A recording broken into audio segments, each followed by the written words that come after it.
अस्सलाम वालेकुम, welcome back to my channel. और ये है मेरा ईद का सेकंड डे का लुक। शाम को ही तैयार हुए थे और थोड़ी देर के बाद ही खाना वाना खा के हम बाहर निकल गए। मुझे पीनी थी चाय क्योंकि सर में काफ़ी दर्द हो रहा था, तो मैंने तो कहा मैं चाय पीऊँगी। बाकी सब जो है वो आइसक्रीम का कह रहे थे। तो सबसे पहले हम गए कासमाबाद।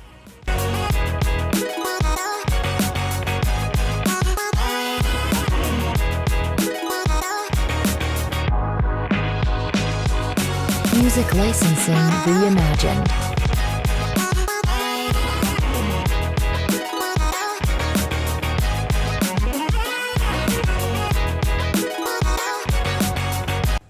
हम जा रहे हैं सबसे पहले चाय पीने, जो कि कासमाबाद में है, और ऑलमोस्ट हम पहुंच गए हैं कासमाबाद।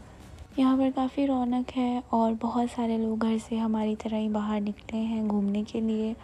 और काफ़ी रौनक है, बट इतनी ज़्यादा रश नहीं है जितनी होती है आमतौर पर ईद पर, चांद रात वगैरह पर। और ये सामने अल-फजर है और हम यहाँ यहीं से टर्न होकर जाएंगे कैफ़े अरसलान चाय पीने।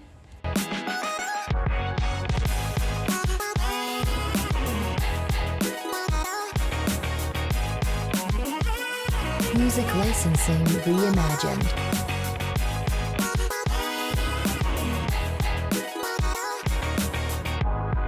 पूरे रास्ते एक यही गाड़ी जो हमारे आगे इतना स्लो चल रही थी। और मेरा भाई अभी ड्राइविंग सीख रहा है, इतनी ज़्यादा वो उसको आती नहीं है क्योंकि वो छोटा है, तो उसको थोड़ा सा प्रॉब्लम हो रहा था। बट हम पहुंच गए फाइनली। और यहाँ पर हमने चाय के लिए बोल दिया है और सिर्फ मैं ही चाय पी रही हूँ क्योंकि मैं ही चाय पीती हूँ।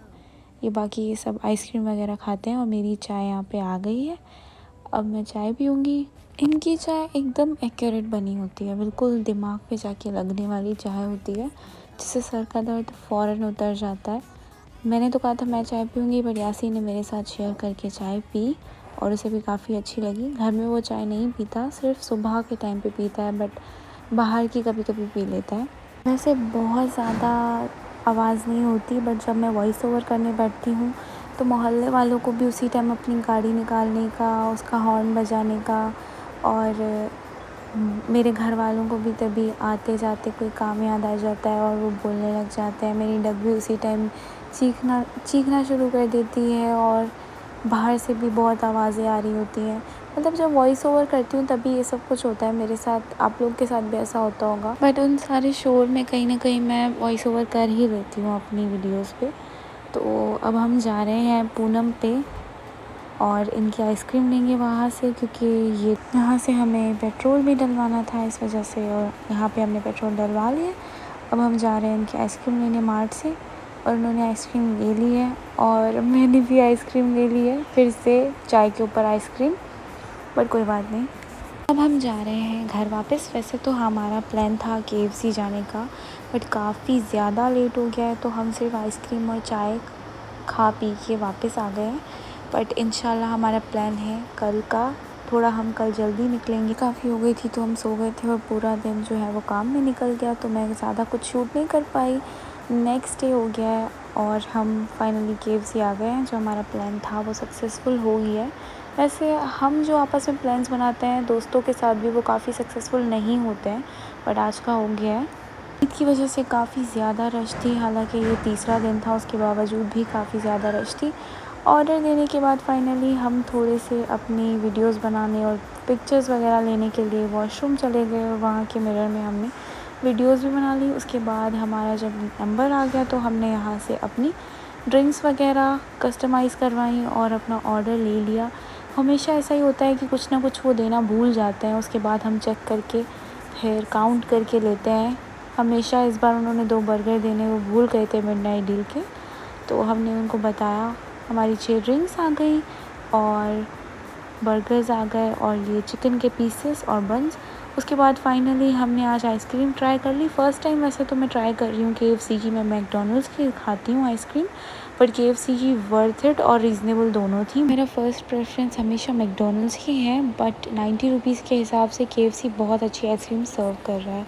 और मैकडोनल्ड्स की आइसक्रीम 150 से अब 190 हो गई है, और पता भी नहीं चलेगा कि कब वो 250 300 हो जाएगी।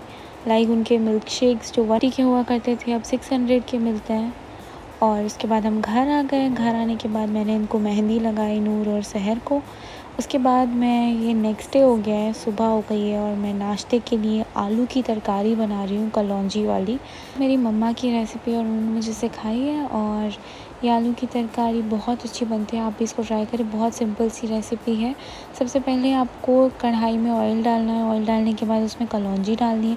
कलौंजी जैसे ही थोड़ी सिजल करने लगे उसमें आपने रेड चिली पाउडर डालना। मैं यहाँ पे Kashmiri red chilli powder use कर रही हूँ, बट इंस्टेंटली, क्योंकि रेड चिली पाउडर जो है वो जलना स्टार्ट हो जाता है फ़ौरन, तो वो डालने के बाद फ़ौरन आपको मिक्स कुछ भी नहीं करना, जल्दी से उसमें अपने मैश्ड बॉइल्ड पोटैटोज़ डालने हैं। Artlist.io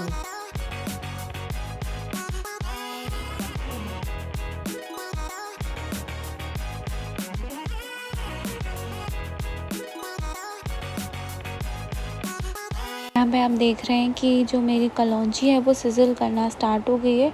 तो अब मैं इसमें कश्मीरी लाल मिर्च डाल दूँगी और ये बहुत सिंपल है, इसमें आपको इतने मसाले वसाले कुछ नहीं डालना। और फ़ौरन की फ़ौरन मैं इसमें मैश्ड पोटैटोज़ डाल दूँगी जो बॉईल किए हुए हैं पहले से ही, फुली बॉइल्ड हैं, और फ़ौरन इसको मिक्स कर दूँगी। उसके बाद इसमें आपने ऐड करना है, अच्छे से मिक्स करने के बाद, पानी इतना होना चाहिए कि इसमें आलू थोड़े और घुल जाएँ। पकाना नहीं है हमें, बेसिकली उसका पानी हम थोड़ा सा गाढ़ा करेंगे और हमारी जो सब्ज़ी है वो तैयार हो जाएगी। नमक आप चख के बराबर कर सकते हैं, नमक मैं थोड़ा सा बाद में डालूँगी। अभी मैंने थोड़ा सा नमक डाला है। अगर आपको बाद में ये फ़ील होता है कि नमक कम है तो आप उसमें नमक ऐड कर सकते हैं अपने हिसाब से। सबके घर में अपने अपने हिसाब से खाना बनता है, नमक वगैरह तो आप खुद ही अपने हिसाब से ऐड कर सकते हैं। अब मैं इसको थोड़ा सा बॉईल होने दूँगी, इसमें अच्छे से उबाल आएगा और ये थोड़ी सी थिक हो जाएगी। उसके बाद मैं इसको फ्लेम को ऑफ़ कर दूँगी और हमारी तरकारी बिल्कुल रेडी हो जाएगी खाने के लिए। तरकारी बन गई। तरकारी के अलावा चाय और पराठे थे, और जिसको ऑमलेट या एग खाना था उसके लिए एग भी फ्राई कर दिया था। नाश्ता करने के बाद मैं, मम्मा और अलिशा हम चले गए मार्ट। हमें कुछ सामान लेना था घर का और मुझे अपने एग्ज़ाम्स के लिए कुछ चटर पटर चीज़ें लेनी थी। और मेरे साथ यहाँ पर एक सीन हो गया जो कि बहुत बुरा हुआ। अब मैं यहाँ पर अपनी ये जो चीज़ें ले रही थी उसके अलावा मैंने जो है वो अपने लिए चॉकलेट्स भी ली, पर्क वगैरह ली, बिस्किट के पैकेट लिए और काफ़ी कुछ लिया, जेली वगैरह सब कुछ। और ये मार्ट है, आप यहाँ पर इंडिविजुअली चीज़ें ले सकते हो, ये कोई होलसेल मार्केट नहीं है जहाँ पे आप पूरे पैकेट्स लोगे। तो मार्ट में तो यही होता है। और फ्रिज में जो चॉकलेट्स वगैरह होती हैं वो भी पैकेट्स में नहीं पड़ी होती, वो इंडिविजुअली पड़ी होती हैं और मैं हमेशा लेकर आती हूँ। लेकिन जब कैश काउंटर पे हम पहुँचे तो मुझे मम्मा ने ऑटो में बिठा दिया और बोला कि तुम जाओ, हम हिसाब करवा के आ रहे हैं। तो उन्होंने वो सारी चॉकलेट्स वगैरह निकाल ली कि आप इंडिविजुअली वो नहीं ले सकते।